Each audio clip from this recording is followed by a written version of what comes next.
Brent, regular host na? Mga kachika, mukhang may bagong favorite host ang madlang people.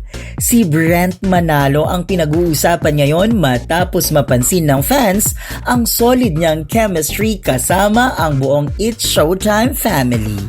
Game na game, natural makisabay, at todo banter, kaya maraming netizens ang nagsasabing regular host na yan. Marami rin ang natuwa sa mabilis niyang pakikisama at sa good vibes na dala niya sa noontime show. Mga kachika, deserve ba ni Brent na maging regular host sa It's Showtime? Comment yes or no. Para sa mga chikang trending at never-ending, ako si Madam Chika. May opinion ka ba? Ano pang hinihintay mo? Punta ka na sa comment section at i-chika mo na yan!